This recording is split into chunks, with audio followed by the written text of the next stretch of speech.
The rain was falling hard against the heavy glass windows of the massive airport terminal, blurring the distant shapes of airplanes out on the dock. It was a grey, gloomy afternoon, the kind of day where the air feels thick and everything moves a little slower. Zoe Carter stood near the crowded check-in desks, holding the worn handle of her leather briefcase so tightly her knuckles turned white. Her mind was entirely consumed by the small, exhausting frustrations of her everyday routine. For months, she had felt like an outsider in her own life, working a monotonous corporate job that offered no excitement, and blindly following a path that had been predetermined by others. Today was supposed to be completely normal.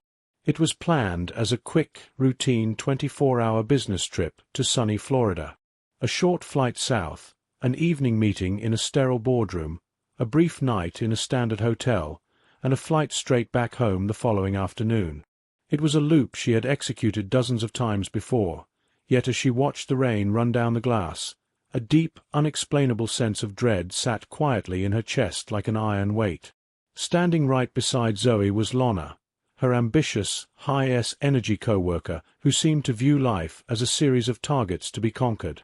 Lana was the exact opposite of Zoe. She thrived on order, momentum, and control. Her fingers moved with aggressive speed across the glass screen of a smartphone, swiping through endless digital calendars, replying to urgent emails, and tapping her neatly manicured nails against the hard surface of her briefcase. Lana was entirely trapped within the rigid architecture of their itinerary, loudly reviewing the talking points for the presentation slides, the demands of their corporate clients, and the exact scheduling of their morning briefing. Zoe barely heard the non-stop flood of words. She simply nodded her head automatically every few seconds, her eyes drifting past Lana's shoulder to watch the chaotic sea of busy travelers rushing past. Zoe felt like a ghost standing perfectly still in a rushing river, entirely disconnected from the noise, the voices, and the artificial light of the terminal around her. Zoe's gaze drifted across the wide expanse of the A terminal, her eyes locked onto an old airport janitor who was working near the edge of the seating area. He wore a faded, oversized blue uniform and was slowly pushing a wide dust mop across the highly polished tile floor. A few feet away from where Zoe stood, he suddenly stopped his work. He stood entirely still, leaning his weathered hands against the worn wooden handle of his broom, and looked directly into Zoe's eyes. His gaze was shockingly sharp and intensely focused, completely uncharacteristic of his fragile, aged face. He leaned forward slightly, his lips parting to mutter in a low, dry rasp that some flights never reach their destination. The words were quiet, spoken almost as a secret, but they cut through the loud chatter and automated announcements of the airport with terrifying clarity. Zoe shivered violently, a sudden, piercing coldness sinking into her bones. She quickly looked away and shook her head, telling herself it was just the strange rambling of an eccentric stranger, but the cold weight in her chest refused to dissolve. The gate agent's voice finally crackled over the loudspeaker, announcing that Flight 702 to Florida was now ready for boarding. Lana immediately grabbed her heavy bag and marched toward the jet bridge, completely focused on getting onto the plane first, never once turning around to see if Zoe was keeping up with her pace. Zoe took a slow, deep breath, trying desperately to shake off the janitor's chilling words. She reluctantly handed her paper boarding pass to the gate agent, walked down the narrow, dimly lit walkway, and stepped through the heavy metal threshold of the aircraft. The cabin instantly hit her with a familiar smell of recycled air, synthetic carpet cleaner, and burnt coffee. It was a predictable, uninspiring landscape of muted grey seats, tiny overhead bins, and the low, heavy hum of the ventilation system. Zoe navigated the narrow aisle, found her row, and slid into the window seat, staring out at the rain and praying for a fast, uneventful flight. Zoe buckled her seatbelt and pressed her forehead against the cool plastic of the window pane, watching the grey tarmac blur into a grey streak beneath them as the heavy aircraft accelerated down the runway and lifted off into the dark, churning storm clouds. To keep her mind away from her growing anxiety, she began to study the people sitting in the rows around her. A few rows ahead, a quiet, mysterious man named Victor sat perfectly straight in his seat. He didn't look at the screen in front of him, nor did he put in headphones. Instead, his dark eyes were completely fixed on a thick, heavily annotated leather notebook filled with cramped, messy handwriting and strange diagrams. Directly across the aisle from Zoe, a young woman named Sophia was nervously tapping her fingers against a tray table with a fast, frantic rhythm.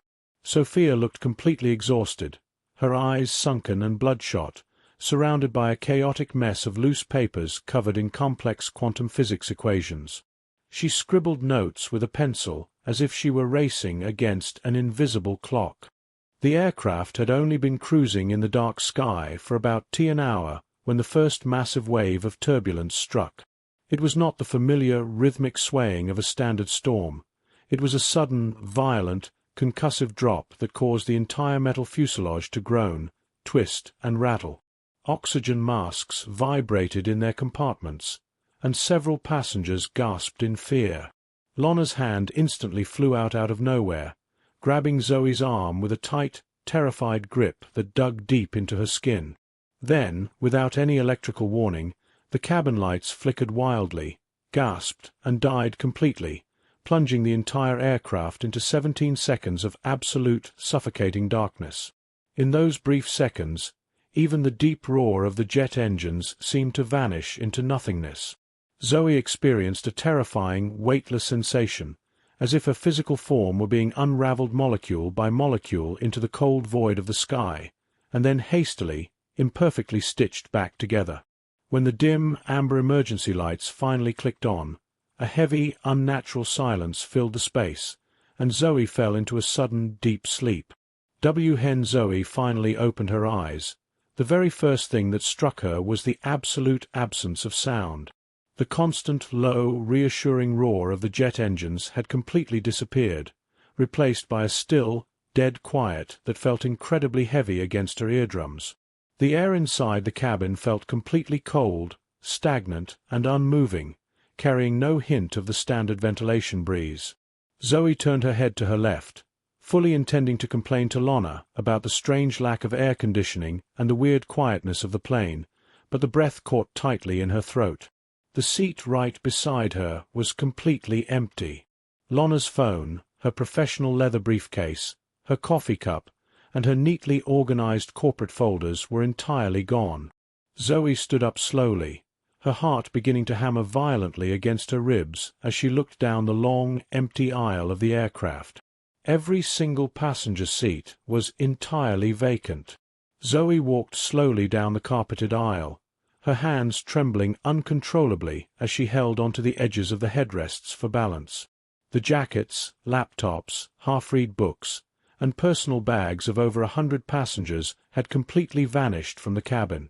There were no signs of panic, no belongings scattered in a rush, just a pristine, empty ghost ship flying silently through a strange sky. The terrifying silence seemed to press against her chest as she stumbled forward toward the front of the plane. She reached the heavy cockpit door and pushed it open with all the strength she could gather. Co-pilot Peter sat frozen solid in his seat, his white-knuckled hands gripping the primary steering controls with a death grip. He was staring blankly, his eyes wide and unblinking, at the massive instrument panel ahead of him, where the captain's chair sat completely empty. The pilot had vanished without a trace. Zoe shouted at Peter, her voice cracking with pure panic as she demanded to know where Lonna was, where the passengers had gone, and what had happened during the darkness. But Peter didn't even turn his head to look at her. He could only lift a single trembling finger and point toward the digital fuel gauge on the central dashboard. Zoe leaned forward to look closely at the screen. The digital readout was locked precisely at 42%. As she stood there watching it for several long, agonizing minutes, the numbers never changed by even a single fraction of a percent. The plane was burning absolutely no fuel, yet it remained perfectly stable and airborne. Zoe slowly lifted her gaze and stared out the massive glass cockpit windows. There was no land down below, no deep blue ocean, and no storm clouds. There was only an infinite, blindingly white void stretching out endlessly in every direction, offering no sense of horizon, speed, or physical movement. The absolute silence of the plane echoed down the empty fuselage. Zoe rushed back out of the cockpit, her boots clicking loudly against the floor. She stopped in her tracks and gasped as she saw Sophia and Victor suddenly materialize out of thin air, falling back into their original seats with a violent jolt. They were both clutching their chests, breathing frantically and coughing loudly, as if they had just been forcefully pulled from deep, freezing water. Sophia's physics papers flew all over the floor, and Victor's annotated leather notebook was clutched tightly against his chest like a shield. They looked around the empty cabin with wide, terrified eyes, retaining clear, distinct and horrifying memories of entirely different versions of the flight, realizing instantly that they were no longer in the world they once knew. Sophia, desperately trying to use her academic training as a quantum physicist to find control, immediately scrambled toward the cockpit's communication array, her hands shaking violently as she adjusted the dials and turned the volume knob to its maximum. The radio speakers crackled and hissed with heavy, aggressive static, but instead of the reassuring voice of air traffic control, a distorted, metallic human voice began to echo through the small cockpit. It was a radio news broadcast. The anchor's voice was heavy with a strange, deep despair, mentioning a specific date exactly 14 years in the future. The broadcast issued a stark, terrifying warning to all ground radar stations worldwide. If they ever detected the phantom radar signature of Flight 702, they must never attempt to answer it. Air traffic control in the present had no record of their flight. They were nothing but a ghost in the machine. Moments after the terrifying radio broadcast faded back into heavy static, the air in the middle of the passenger aisle began to ripple, warp, and distort, like heat rising from hot asphalt on a burning summer day. Zoe watched in absolute horror as a translucent, weeping figure of Lonna appeared in the center of the aisle. Lonna looked completely terrified, her digital image flickering as she reached her shaking hands out toward Zoe, crying out her name in a faint, echoing voice that sounded miles away. But before Zoe could step forward to grab her co-worker's hand, Lonna's image violently glitched, breaking apart into raw audio static and disappearing entirely into the cool, dead air. Sophia stared down at her frantic math calculations on the floor, a look of ultimate realization dawning on her face as she explained that the plane was no longer moving through physical space, but tearing directly through the fabric of time itself. The true horror of their situation manifested fully when the blinding white void outside the windows began to fracture, split, and crack apart like breaking glass. Victor finally closed his leather notebook with a heavy thud, his voice unervingly calm as he stood up and explained the truth of their location. He revealed that they had accidentally entered the Florida corridor, a catastrophic, highly unstable reality anomaly where infinite, parallel timelines were crashing directly into one another. As if on cue, the thick white clouds outside parted to reveal a terrifying, impossible sight. Dozens, then hundreds, of identical commercial airliners were drifting silently alongside them in the void. It was a massive, endless fleet of parallel Flight 702s, each one trapped in its own fractured reality, all floating through the same dead space, waiting for an escape that might never come. Zoe pressed her hands and face against the thick plexiglass Z window of her row, screaming out loud as an identical commercial airliner pulled up directly parallel to their position. The other plane was flying so incredibly close that Zoe could see through its cabin windows with perfect, horrifying clarity. She locked eyes with a passenger who was staring back through the opposite glass pane. It was another version of herself. This alternate Zoe looked utterly exhausted, her eyes hardened and cold from what looked like weeks of survival inside her own looping timeline. Victor's voice echoed coldly through the cabin as he revealed the cruel, ultimate logic of the anomaly. The corridor was rapidly shrinking and collapsing in on itself. Only one single version of Flight 702 could slip through the final exit vector back into the prime reality before the gateway closed forever. Over the aircraft's short-range radio, a chaotic flood of panicked and angry voices suddenly began to fill the cockpit, breaking through the static. It was the voices of the other Zoes from the parallel planes drifting outside. Some were begging in tears, some were shouting vicious threats, and all of them had been driven completely mad by the endless temporal loop. They were all determined to survive at any cost, planning to ram Peter's plane out of the sky to steal their trajectory into the closing exit vector. Outside, the parallel planes began to turn sharply, their massive metallic wings cutting through the white void as they flew directly toward Zoe's aircraft. The sky became a chaotic, terrifying battlefield of identical planes, all fighting for the exact same point in space and time, descending into a spiral of absolute desperation. For her entire life, Zoe had allowed other people to dictate her path, quietly submitting to Lona's aggressive demands, fading into the background, and letting life happen to her.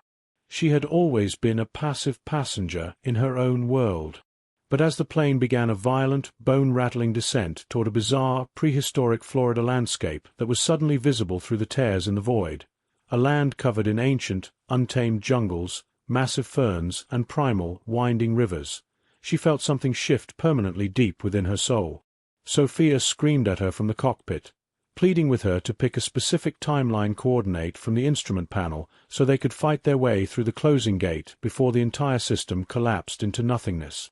Zoe stepped firmly into the cockpit and looked down at the glowing radar screen, watching the desperate, warring blips of her alternate selves. She looked out the window at the terrifying fleet of identical planes, all clawing and fighting to get back to a life that had already been lived, a life defined by routine and submission. In a magnificent moment of complete clarity and ultimate character growth, she realized the fundamental flaw in their desperate struggle. They were all fighting to survive in realities that had already been built, managed, and broken by someone else. They were fighting to go back to being passive passengers. Zoe refused to play their game.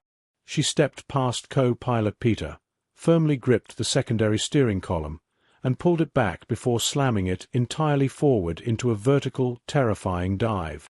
The cockpit shook violently as alarms erupted from every instrument panel.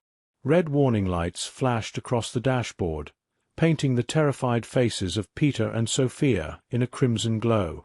Outside the windshield, reality itself was collapsing. The white void that had surrounded Flight 702 for what felt like an eternity split apart with deafening cracks, revealing rivers of brilliant blue energy twisting through the sky like enormous lightning storms trapped inside glass. Sophia's hands flew desperately across the control panel, searching for a solution. Every coordinate she entered vanished before her eyes, replaced by symbols that no longer resembled numbers or letters. Her calculations were useless now. The anomaly had become completely unstable.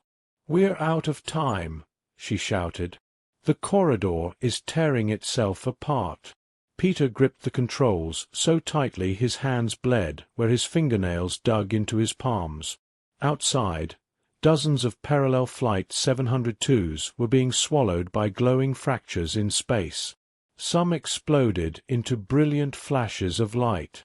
Others simply dissolved, leaving nothing behind except drifting fragments of metal that vanished seconds later. Then every alternate Zoe appeared across the radio frequencies. Some pleaded, some screamed, some laughed hysterically, others silently watched, accepting their fate. Every version had reached the same conclusion. Only one reality would survive. Peter looked toward Zoe. "If we choose a timeline now, we might still make it." Zoe stared at the glowing navigation display. For months she had lived according to schedules, meetings, deadlines, and expectations created by other people. Even now, the anomaly demanded another choice someone else had designed. She slowly removed her hands from the navigation controls. "No." Peter stared in disbelief. "What do you mean, no? I'm done choosing between realities that were built for me." Instead of selecting an escape coordinate, Zoe disconnected the entire navigation system. Every screen instantly went black. Sophia gasped. You've destroyed our only exit. No, Zoe replied calmly. I'm destroying the prison. She grabbed the control column with both hands. Below them, the center of the collapsing anomaly burned like a newborn sun, swallowing entire timelines into its core. With complete determination, Zoe pushed the aircraft directly toward it. The engines screamed louder than ever before. The aircraft accelerated beyond every safety limit. Metal groaned. Windows cracked. The cabin trembled as if the entire plane were coming apart. Behind them, every surviving Flight 702 turned to follow. Hundreds of identical aircraft plunged together toward the blazing heart of the corridor. At the final second, Zoe closed her eyes. I choose my own future. The universe exploded into pure white light. Warm sunlight touched Zoe's face. Birds chirped somewhere nearby. For several long seconds she couldn't remember where she was. Then voices slowly returned. Airport announcements. Rolling suitcases. Children laughing. She opened her eyes. She was sitting exactly where her journey had begun, in the departure lounge. The storm outside had disappeared. Passengers walked calmly through the terminal as though nothing unusual had happened. Lorna stood beside her holding 2 coffees. There you are, Lorna laughed. You actually fell asleep waiting for boarding. Zoe stared at her speechless. Lorna looked perfectly normal. Alive. Relaxed. Completely unaware of everything that had happened. Peter walked past the waiting area wearing his pilot uniform, smiling politely at passengers preparing to board Flight 702. Sophia hurried across the terminal, carrying a folder full of research papers. Victor quietly closed his worn leather notebook before disappearing into the crowd. For a brief moment, their eyes met. Victor gave Zoe the slightest nod, almost as if he remembered everything too. The boarding announcement echoed through the terminal. Flight 702 to Florida is now ready for departure. Zoe looked toward the large glass windows. The aircraft stood peacefully at the gate. No impossible white sky. No collapsing timelines. Just an ordinary commercial airplane. She smiled for the first time in months. Not because the nightmare was over, but because she had changed. When Lorna began listing the presentation schedule again, Zoe interrupted her with a gentle smile. We'll figure it out when we get there. Lorna blinked. The old Zoe would never have said that. As they boarded, Zoe looked once more at the departure board.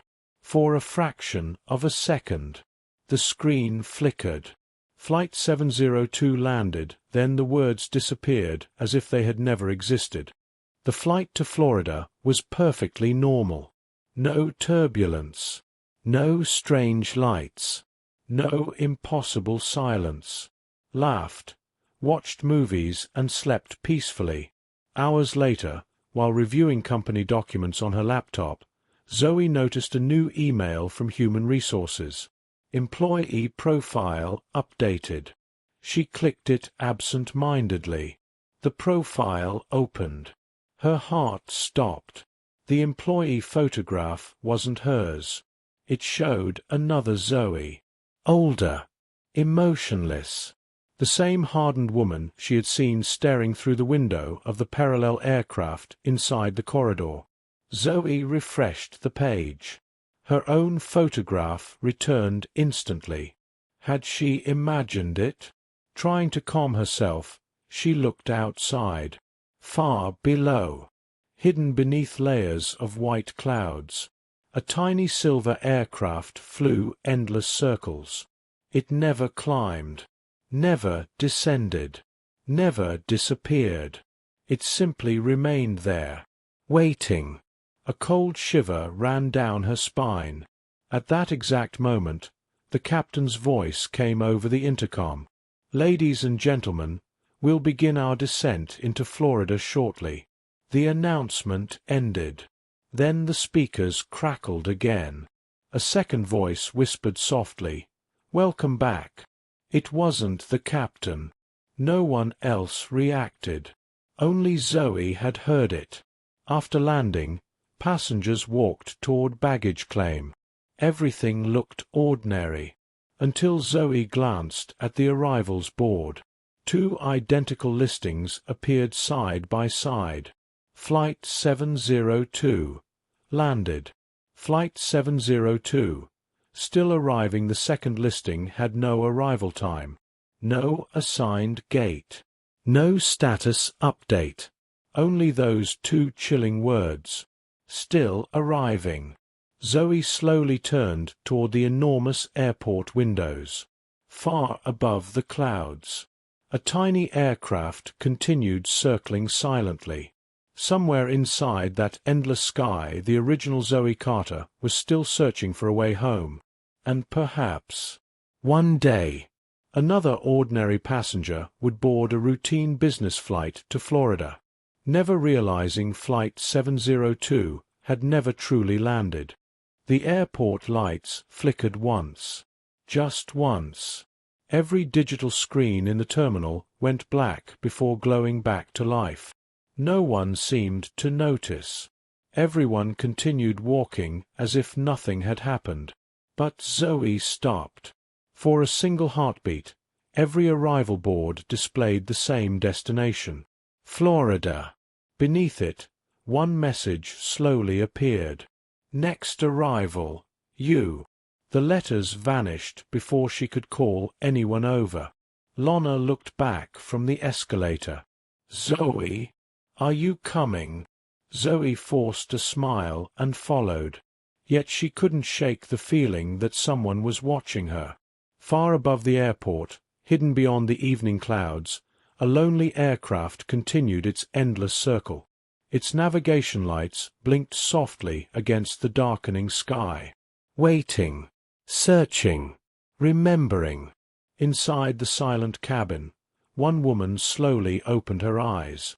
She looked out into the endless white horizon before whispering the same words Zoe had once spoken. "Where is everyone?" The engines answered with a low, endless hum. The cycle had begun again. Some stories don't end when people survive. Some endings simply become someone else's beginning. And somewhere beyond every radar screen, beyond every map, beyond every timeline, Flight 702 was still arriving.